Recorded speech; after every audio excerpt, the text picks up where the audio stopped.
Up next, we have Joseph Lanning, who is joining us today via Zoom.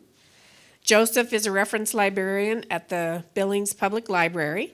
Joseph will discuss how pressure from the government and the public to purge campuses of suspected communists extended to a little-known professor in Billings in the case of Myron Tripp and the Rocky Mountain College. His unusual experience provides a window into the larger national hysteria that defined the area. Joseph, can you hear us? Okay, hold on.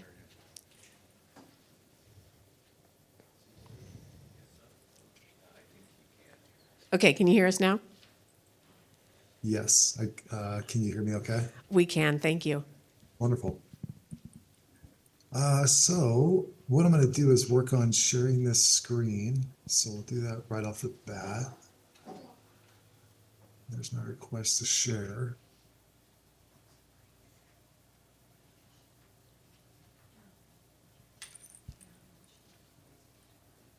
Dear Sky.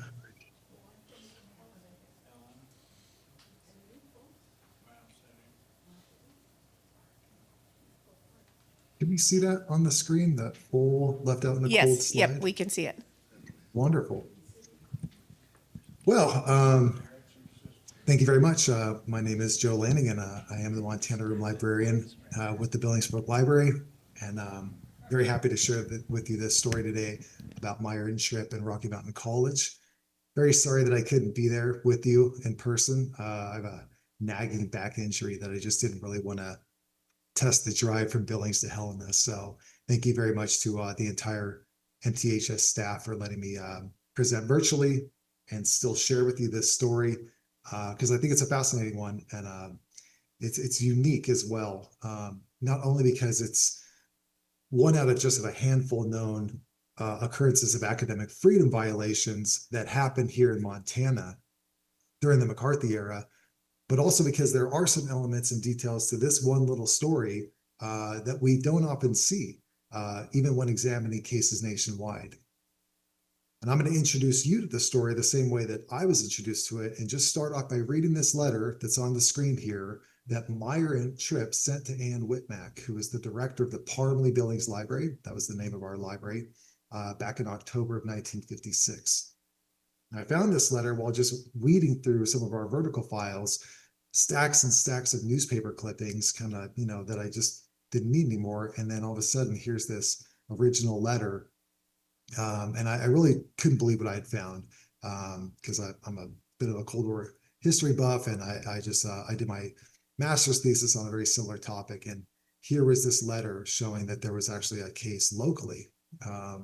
So with that said, I'm going to just go ahead and read the letter. We'll do it together, and we'll find out what was on Myron's mind when he emailed Ann Whitmack. This is the only time, I promise you, that I'm going to read on a screen the exact same thing that you're reading, but I wanted you to be able to see the words so you just don't hear me. So, dear Miss Whitmack, enclosed is the AAUP report on my dismissal.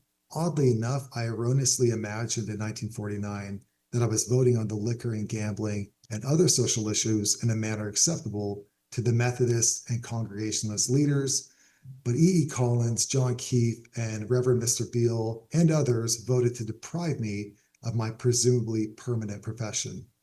Before I became a candidate, President Copeland and various trustees assured me that my candidacy and political activities would not affect my professional tenure.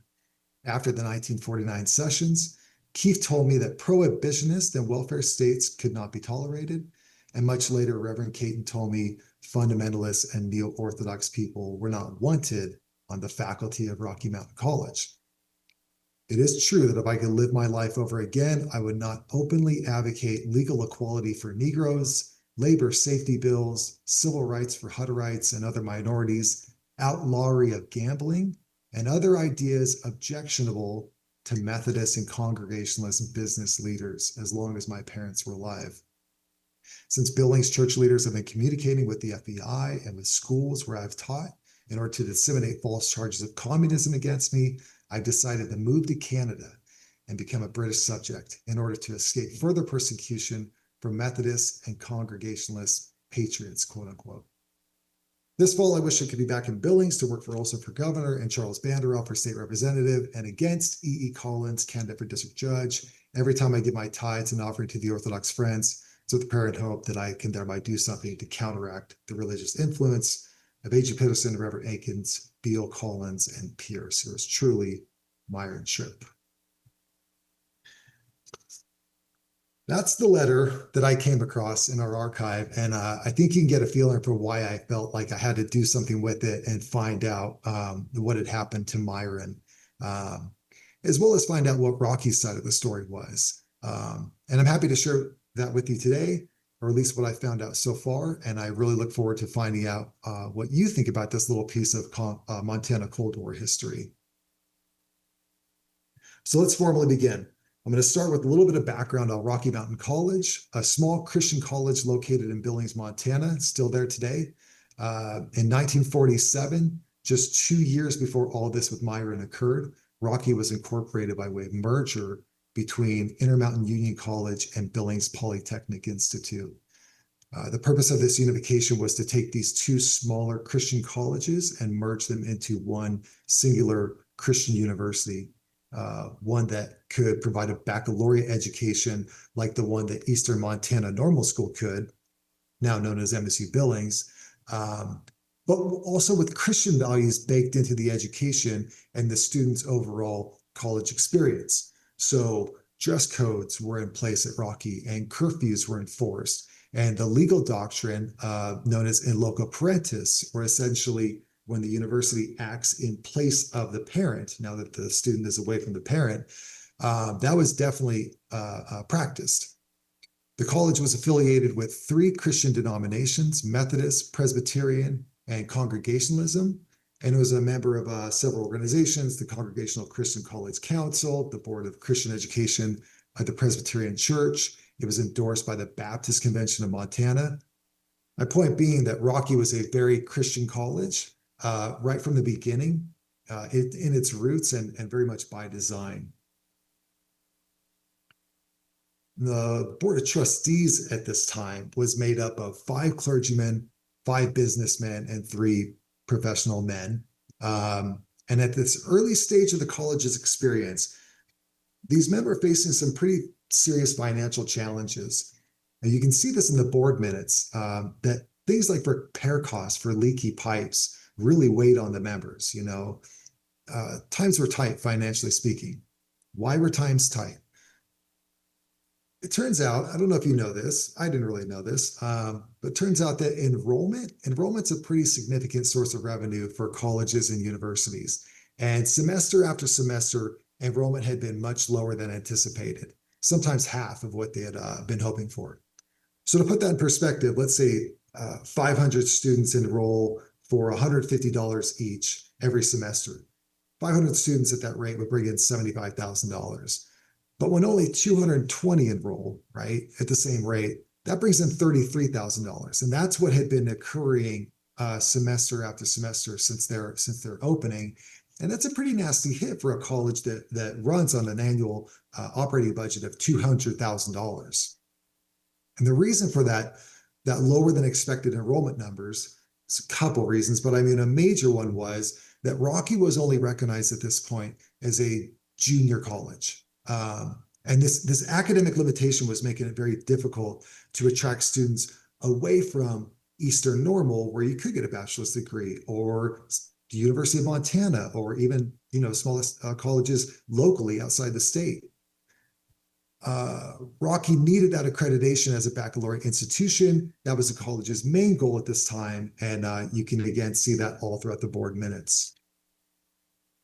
Among other things, one massive step that a college can take in obtaining and maintaining accreditation as a four-year college is the presence of professional scholars on your faculty. Accrediting bodies want to know that you have professionals teaching courses and leading your departments, not amateurs. So enter Myron Tripp. Tripp held 3 advanced degrees from, extremely prestigious universities when he came to Rocky. He was a bona fide published academic. He had 7 years teaching experience. He'd already been a faculty member at Eastern Normal. He was also a minister with the Orthodox Friends Church. So I believe that essentially makes him a Quaker. And he was a guest pastor from time to time at Methodist and Presbyterian churches across Eastern Montana. He was a perfect fit for Rocky. He checked every box. And I think President Copeland was extremely happy to bring him on because Copeland was without a doubt starting to feel pressure to do his part in the college obtaining that regional accreditation. So in June of 1948, Tripp accepts a 1-year appointment to teach social studies and history at Rocky, after which his contract would have to be renewed. This was the standard for all teachers at Rocky because at that time there was no tenure system in place.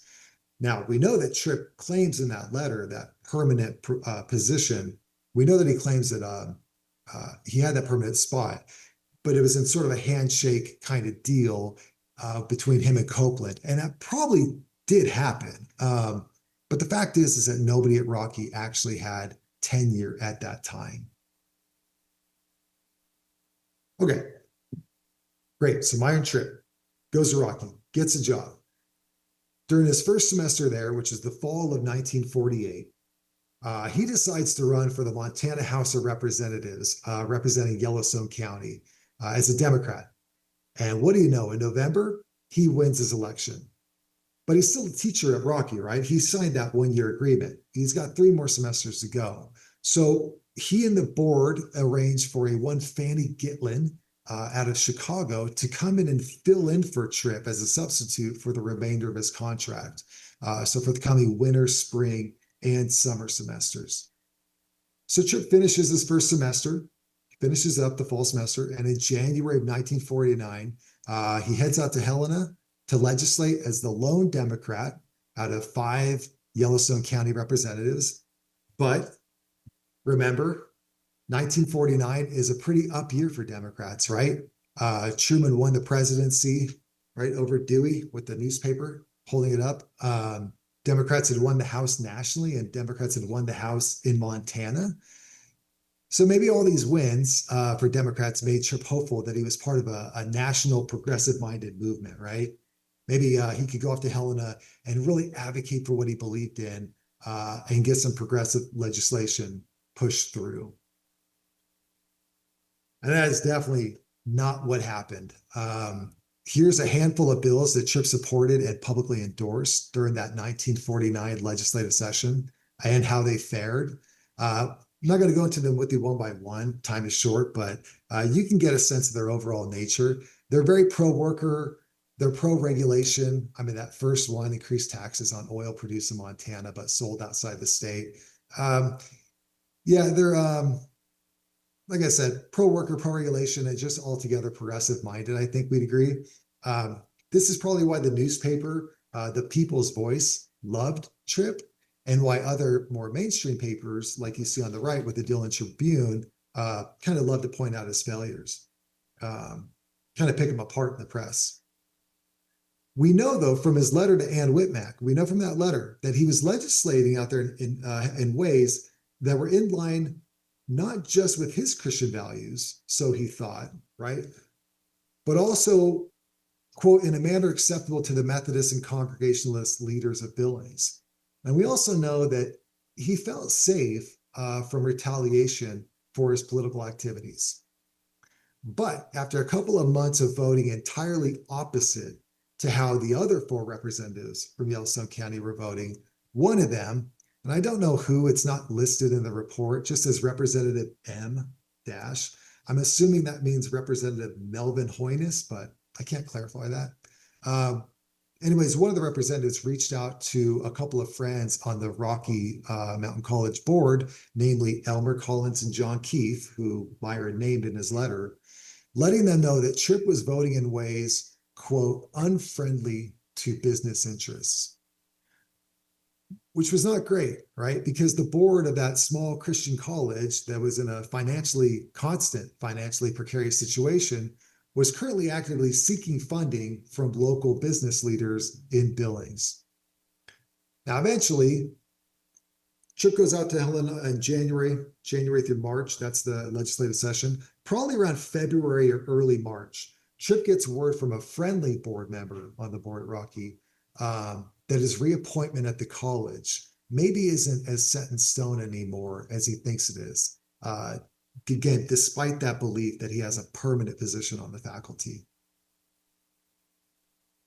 So in fact, on March 10th, 1949, Tripp reaches out to President Copeland to make sure that his job is safe, hearing those rumblings, and to make it clear that he plans on coming back for the fall 49 semester. And President Copeland assures him that his job is safe, despite writing this rather cryptic note in his daily journal that day, which says, "Talk to Tripp, we'll let him know later." I don't know what that means. It doesn't sound great, but then a couple weeks later, on March 28th, the board's faculty committee met to discuss the faculty for the coming year. And as we see on this note from the same Copeland journal, they agreed to, and it's kind of hard to see, but you'll see the number 2 there, faculty committee, board agreed to keep all but Gitlin, and that's Fanny Gitlin from Chicago, who came in to sub for him, agreed to keep all but Gitlin, perhaps Tripp. So we know that at this point, there's pretty much no doubt that Copeland, at the very least, knew that some board members at this moment, as of late March, Copeland knew that some board members were not too keen on bringing Tripp back, and he does not make the list. Here are the minutes from that meeting. And as you can see, not only is Tripp, I'll cut to the chase for you. Tripp's not listed on here. Not only did he not make the roster, there's also no listing whatsoever for history or social studies. Copeland knew that this was going to be the proposed list for the April 27th board meeting, where the board would officially vote on the faculty. So kind of like they get together, they discuss like the faculty that they kind of like will consider voting on in April. This is that list. And so Copeland, when he talks to Tripp, he knows that this is the list that will probably go up for a vote. And yet he tells Tripp that, again, his job is fine. So time's moving on here. We get to early April now. And Tripp receives word again from a board member saying, okay, now your job at Rocky is in jeopardy. So Tripp asks some friends and colleagues to write the board on his behalf. And then he reaches out to Copeland again and asks if he can appear before the board to speak for himself. But Copeland once again tells him and assures him that he has nothing to worry about, despite knowing what we know from that March 28th meeting. Just tells him that there's nothing to worry about. And I have to imagine Tripp at that moment, hearing what he's hearing from that friendly board member, and yet hearing what he's hearing from Copeland, and being told that it's all in his head, and not knowing which way to go or which way to believe, and probably being worried. So we're moving along in time. April finally gets to the 27th. That's the day that the board meets and officially votes on the coming faculty for the 1949 school year. And lo and behold, Tripp is not on the list. And just like with the faculty committee meeting, no history or social studies teacher is listed whatsoever, not even James Moore, who will eventually become Tripp's replacement. Listen to the slide here. There we go. When the American Association of University Professors launched its investigation, they reached out to several board members to find out why he was not reappointed. And both Collins and Keefe told them that the board had the right to dismiss Tripp because his one-year contract had been fulfilled. It was a real basic employer-employee situation in which a contract had been signed, performed by both parties, and it just simply wasn't renewed. Pretty straightforward. They kind of argue with that. The problem is that the principles of academic freedom prevent that type of dismissive behavior from terminating the employment of a professional scholar. And President Copeland, being from academia, likely knew this because when they reached out to him, he corrected the statement. Copeland said that Tripp had actually resigned from his position back in December of 48. So before he even went off to Helena, Copeland said, Tripp quit. He had it in his keys. Well, we know for several reasons that that's not the case. For example, here's the picture I'm showing on the screen. He's listed in the yearbook as on leave, a designation that Copeland himself had to approve because he approved the way the yearbook went out. He approved that in December of 1948, ironically. Um, More damningly than that, though, Tripp showed the AAUP a letter that Copeland had sent him in May of 49 after all this had gone down and Tripp was fired, apologizing for not being able to convince the board to keep him on the faculty. It seems likely that he knew the board wanted to dismiss him. His diary notes reflect that, but he kept that information from Tripp, possibly while trying to convince the board to change its mind. Don't know. But in the end, I think it's pretty clear that the board didn't rehire Tripp simply because they consider his presence on the staff to be financially, socially, and politically radioactive. In fact, one board member was quoted as saying that he was let go, quote, in order that donations would come in and peace be restored, which is, didn't know he was causing that much of a kerfuffle, but apparently he was. I put this in here because I thought that it might be helpful. Just a quick note on the AAUP. I've said that a few times, and I don't know that everybody knows what I mean when I say that. The AAUP was started in 1915 by prominent academics Arthur Lovejoy and John Dewey in response to a string of firings and dismissals of academics that had been occurring since the late 1800s, but it had really ramped up since 1900. So professors banded together, almost like a union, but they're not. This entity does not negotiate contracts, but it's a solidarity-minded organization where there's strength in numbers as opposed to individually. Professors banded together to create this organization that would speak out for them as a whole when they felt that their voices were being marginalized and that they weren't being treated as the professional scholars that they were. The body established the principles of academic freedom that universities were not legally bound to uphold, but were expected to uphold if they intended to, one, attract scholars to their schools, or two, have scholars stay at their schools and not be baited around to somewhere else. For example, the University of Utah had a brand new medical school in 1949, and it really wanted to attract reputable scholars in various fields of medicine from the likes of Johns Hopkins and Columbia, not just to attract more students for the more money, but because they wanted to establish the university as a top tier research institution. But they can't do this really without guaranteeing scholars that their academic freedoms would be respected once they got out to Utah and away from Columbia or whatever. So that's the AAUP in a nutshell. I put some principles of academic freedom on this slide here.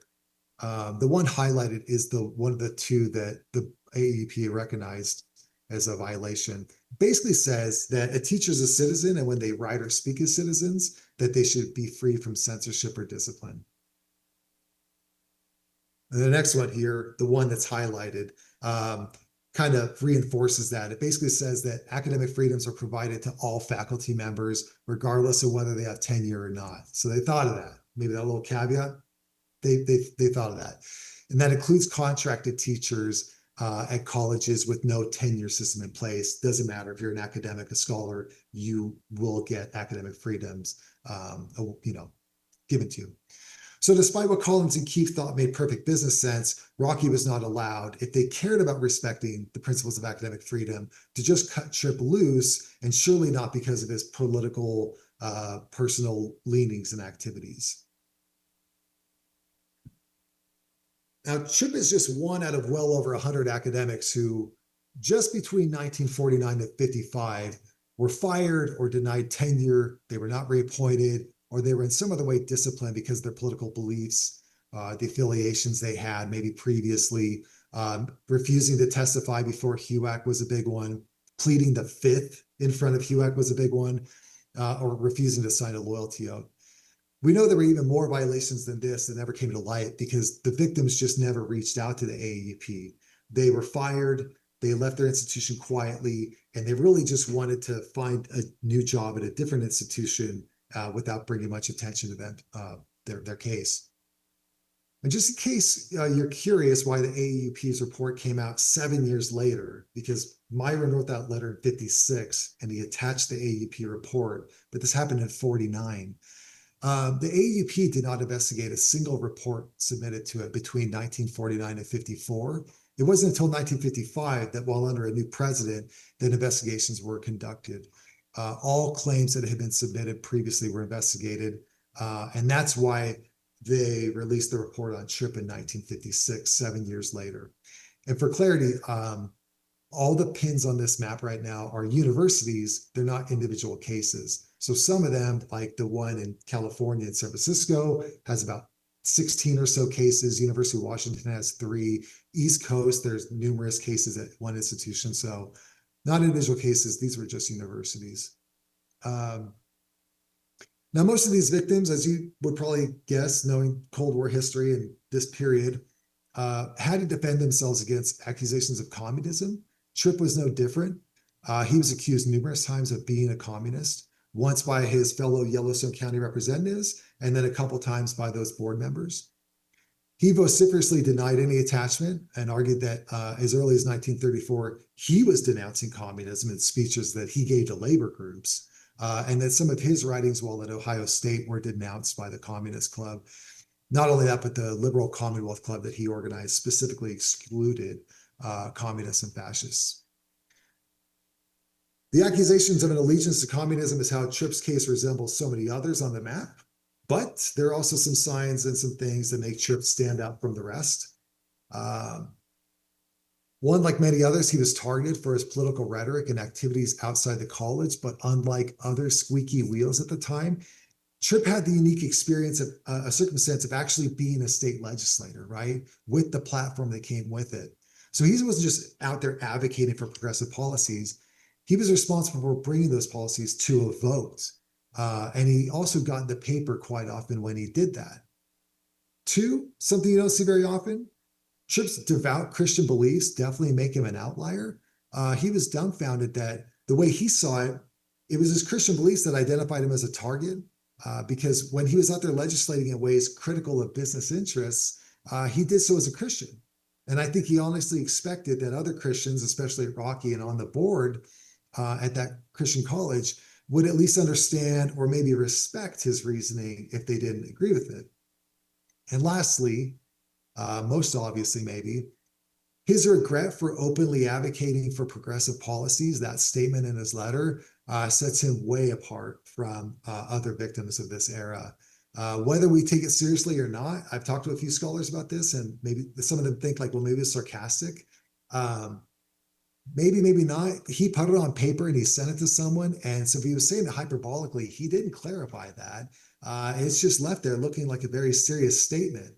And I don't know of any other example where a victim of McCarthyism openly regretted their ideologies like that. The more common reaction was to defend the beliefs while denying the accusations. But Tripp in 1956, maybe he just spent too long in frustration and suffered a bit of a crisis of conscience. That report had just come out. He'd been what he felt was exiled to Canada. Plenty of reasons could go into making that statement. So,